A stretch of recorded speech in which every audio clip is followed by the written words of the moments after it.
إن تنصروا الله ينصركم ويثبت أقدامكم.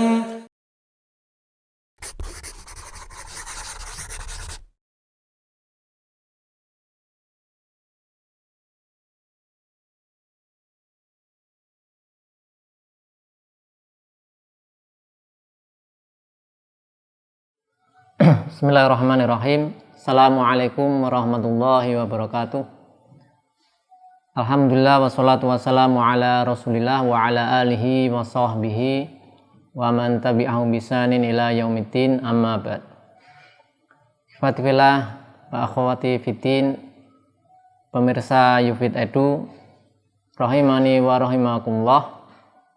Insyaallah pada kesempatan kali ini kita akan belajar bersama-sama membaca dan pelajari satu cabang ilmu, yaitu ilmu nahwu. Yang kita akan baca dan akan kita kaji adalah kitab Alfiyah Ibnu Malik. Sebelum kita pelajari kitab tersebut, kita akan sedikit sampaikan muqaddimah yang kita ambilkan dari Syarah Ibnu Malik dari Syekh Muhammad bin Shalih Al-Utsaimin rahimahullah ta'ala. Meskipun nanti ketika dalam pembelajaran materi dari ilmu nahwu, insyaallah kita akan baca, kita ringkas dari Syarah Ibnu Aqil.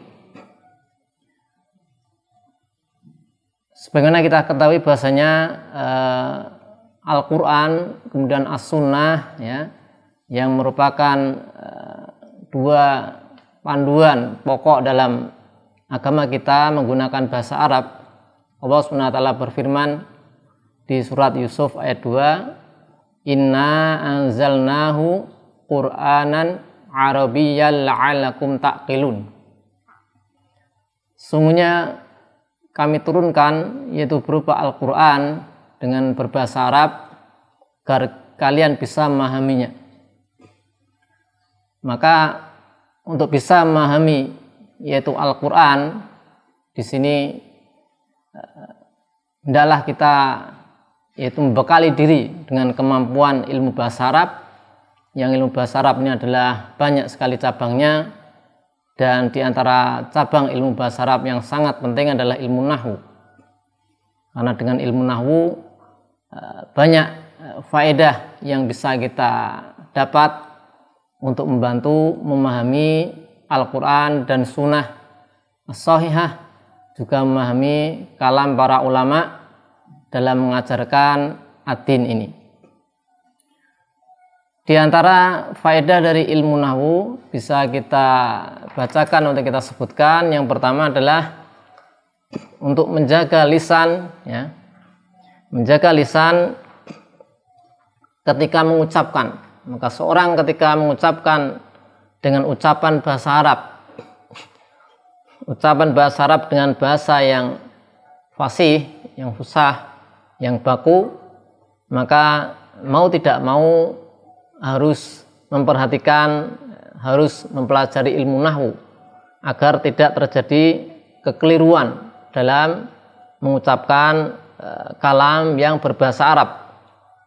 Kemudian dengan ilmu nahwu juga kita akan terhindar dari kesalahan dalam menulis menulis, ya, tulis menulis karya ilmiah, ya, tulisan resmi, ya, dalam berbahasa Arab.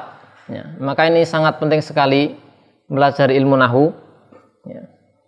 Karena bisa jadi, ya, orang faham atau ya, bisa mengucapkan berbahasa Arab dengan lancar, akan tapi ketika menulis ya, masih terjadi kekeliruan, ya, dari sisi tata bahasa, ya. Baik itu orang yang sudah terpelajar, lebih-lebih orang yang tidak terpelajar dalam hal bahasa Arab, maka lebih besar lagi kesalahannya dalam hal tata bahasa Arab ketika menulis satu tulisan ilmiah. Maka ini diantara hal yang mendorong seorang untuk bisa untuk mempelajari ilmu nahwu. Kemudian yang berikutnya, bahasanya ilmu nahwu ini Ya, banyak orang menganggap ilmu yang sulit, ya. Ilmu apa yang sulit. Tapi sebenarnya sebagaimana disampaikan oleh Syekh Muhammad bin Shalih Al-Utsaimin, beliau mengatakan sebenarnya ilmu nahwu ini kesulitannya hanya di awal saja. Ketika seorang masuk mempelajari ilmu nahwu, dia akan mengalami kesulitan di awalnya saja. Tapi ketika dia sudah masuk ke dalamnya, maka insya Allah dia akan mendapatkan kemudahan-kemudahan. Maka dikatakan innan nahwa babuhu haditun wa dakhiluhu qasbun. Jadi hanya kesulitannya di awal saja. Ketika seorang sudah masuk mempelajari ilmu nahwu ya, dengan tekun, kemudian dia banyak melakukan latihan, maka insya Allah dia akan diberi kemudahan setelah dia memasuki atau membuka dari pintu ilmu nahwu tersebut. Kemudian faedah yang kedua dari ilmu nahwu diantaranya adalah bisa membantu seorang memahami yaitu Al-Quran dan As-Sunnah. Ya, sebagaimana telah kita ketahui bahwasanya Al-Quran memakai bahasa Arab, kemudian As-Sunnah As-Sahihah, sabda Nabi SAW juga menggunakan bahasa Arab. Ya. Maka bagaimana kita bisa memahami Al-Quran dan As-Sunnah yang keduanya dengan memakai bahasa Arab tanpa kita memahami tata bahasa, untuk kaidah-kaidah dalam bahasa Arab yang ini dibahas dalam ilmu nahwu.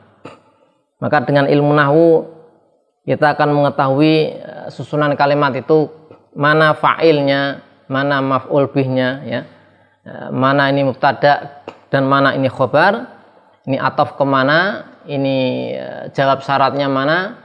Nah, jika kita tidak bisa paham hal-hal tersebut, maka kemungkinan besar kita akan keliru dalam memahami Al-Quran dan As-Sunnah. Bisa kita lihat contohnya di surat Al-Maidah. Ya. Allah Subhanahu wa taala berfirman, "Faghsilu wujuhakum wa aydiyakum ilal marafiqi wamsahu bi ru'usikum wa arjulakum." Ya, di situ disebutkan ada kata-kata wa arjulakum. Ya. Wa arjulakum itu nasab, ya, karena dia ataf kemana? Ataf ke wujuha, ya, yaitu wajah. Allah SWT berfirman, faghsilu, maka basuhlah, yaitu wujuhakum, wajah-wajah kalian, wa aidiyakum, dan tangan-tangan kalian, ilal marafiqi, sampai ke siku-siku. Jadi yang dibasuh adalah wajah, kemudian tangan juga dibasuh. Kemudian Allah berfirman, wamsahu biru'usikum wa arjulakum, usaplah kepala-kepala kalian, biru'usikum, dia majrur karena ada huruf ba, itu diusap kalau kepala. Kemudian wa arjulakum, kenapa dibaca nasab? Kenapa dibaca nasab? Karena ataf ke wujuh.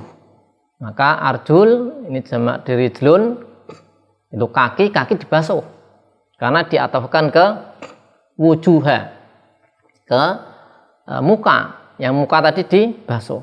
Bagaimana kalau seandainya keliru membaca, kemudian dibaca wa arjulikum, dimajrurkan, diatofkan ke ru'us. Tadi Allah berfirman, wamsahu bi ru'usikum. Kalau salah baca, dibaca wa arjulikum, ya, diatofkan ke ru'us, maka nanti maknanya jadi lain. Nah, maka maknanya kaki itu nanti diusap, bukan dibasuh. Jadi kalau dibaca wa arjulakum, kaki dibasuh, dicuci, ya, diguyur. Tapi kalau dibaca wa arjulikum, maka kaki diusap, sehingga menjadikan keliru pemahaman. Nah, ini bisa fatal, hanya beda harokat, yaitu di fathah atau di kasroh. Dan kalimat-kalimat yang lain tentunya banyak sekali. Itu hanya salah satu contoh pentingnya belajar ilmu nahwu dari sisi untuk memahami Al-Quran dan Al-Hadis. Kemudian faedah yang lain yang bisa kita sebutkan yaitu untuk menghidupkan bahasa Arab yang fasih. bahasa Arab yang fasih. Sebenarnya kita ketahui bahasanya yang tersebar di tengah-tengah kita ada namanya bahasa Arab yang fasih, ada yang tidak fasih, tidak baku. Ya, bisa disebut bahasa amiyah, bahasa pasaran, bahasa orang-orang yang ketika menggunakan bahasa Arab tidak menggunakan yaitu bahasa yang baku. Tidak ada yang namanya tata bahasa yang digunakan dalam mengucapkan perkataan-perkataan tersebut. Nah, dengan adanya ilmu nahwu maka kita berharap bisa menghidupkan yaitu bahasa Arab dengan menggunakan bahasa yang baku sesuai dengan yaitu kaidah-kaidah yang ditetapkan. Nah, sehingga bagaimana?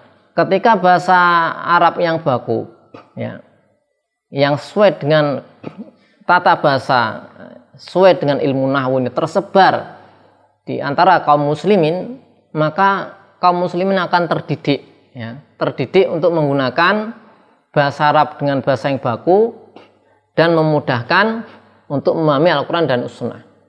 Karena kalau bahasa Arab yang tersebar di masyarakat adalah bahasa Arab yang tidak baku, tidak sesuai dengan kaidah-kaidah nahwu, maka ini tidak akan memberikan manfaat dari sisi memahami Al-Quran dan Sunnah karena beda antara bahasa yang tidak baku dengan yang baku. Sehingga dengan adanya bahasa yang fasih tersebar di tengah-tengah masyarakat, maka mereka akan terbiasa, oh ini cara yaitu mengungkapkan bahasa Arab yang benar demikian, oh uslubnya demikian, polanya demikian, sehingga ketika dia membaca Al-Quran, dia membaca hadis, maka memudahkan baginya, membantu dia untuk bisa memahaminya. Beda halnya kalau dia ngomongnya dengan bahasa atau yang tersebar adalah bahasa yang tidak baku, maka ini tidak akan memberikan manfaat untuk bisa membantu memahami Al-Quran dan As-Sunnah. Kemudian ilmu nahwu ini ya sangat dibutuhkan ya manusia atau umat Islam ya sekarang sebagaimana telah kita sebutkan tadi. Perlu kita sebutkan ya di antara yaitu kisah yang menyebutkan asal usul ilmu nahwu yang masyhur adalah kisah Abul Aswad Ad-Du'ali, yang ini beliau hidup di masa kepemimpinan Amirul Mukminin Ali bin Abi Thalib radhiyallahu anhu. Ya, ketika beliau Abul Aswad Ad-Du'ali ya menemui putrinya, sedangkan putrinya dalam keadaan berbaring menatap ke langit, maka putrinya mengatakan, ya abati ma ahsanus sama, ya abati ma ahsanu as-sama. Maka Abul Aswad Ad-Du'ali menjawab, nujumuha. Dan jawaban beliau benar, karena ketika putrinya mengatakan ma ahsanus sama, yakni maksudnya adalah ayu syai'in ahsanu fis sama, yaitu apa di langit itu yang paling baik, yang paling indah gitu ya. Maka dijawab oleh beliau, ya bintangnya, ya bintang-bintangnya ya. Karena ma ahsanus sama ini ma nanti jadi mubtada, kemudian ahsanu sebagai khobar mubtada. Maka itu sudah benar jawaban dari Abul Aswad Ad-Du'ali. Akan tapi putrinya tidak menginginkan hal tersebut ya.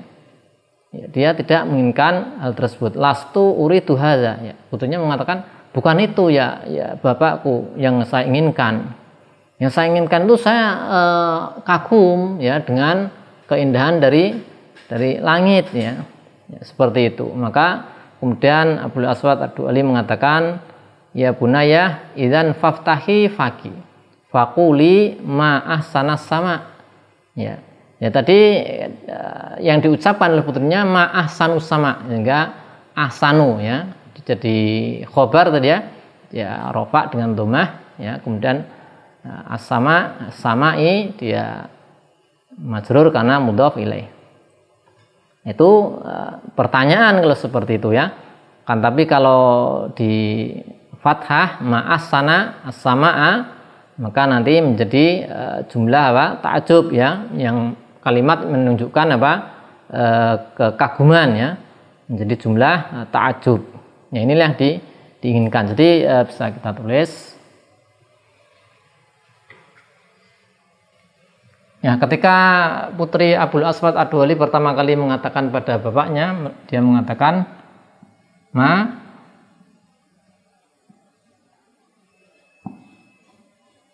ahsanu as-sama ya.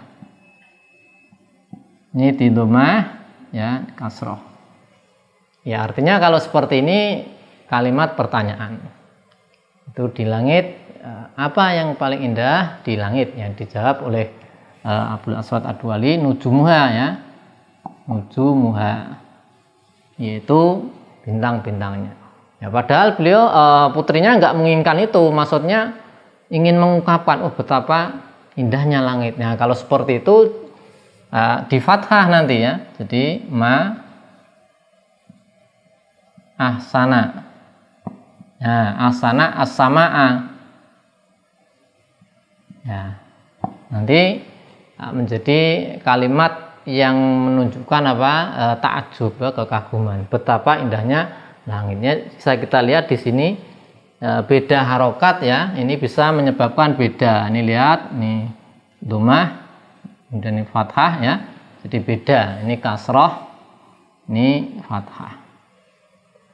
Ini awal mulanya demikian. Kemudian setelah mengetahui kejadian ini atau mengalami kejadian ini, beliau Abul Aswad Ad-Duwali kemudian menemui ya Amirul Mukminin Ali bin Abi Thalib radhiyallahu anhu dan mengabarkan tentang hal ini ya, tentang ya intinya tentang apa, sudah adanya kerusakan bahasa di tengah-tengah manusia, sudah bahasanya apa, mengalami kerusakan. Kemudian Ali bin Abi Thalib radhiyallahu anhu meletakkan dasar-dasar atau istilah susunan atau tata bahasa ya, kaedah-kaedah nahwu, kemudian mengatakan unhu hadzan nahwa, unhu hadzan nahwa. Jadi buatlah, ikutilah ya, yaitu nahwu ini atau tata bahasa yang seperti tata bahasa seperti ini, sehingga dinamakan ilmu nahwu. Kemudian dikatakan Abul Aswad Ad-Duwali ini meletakkan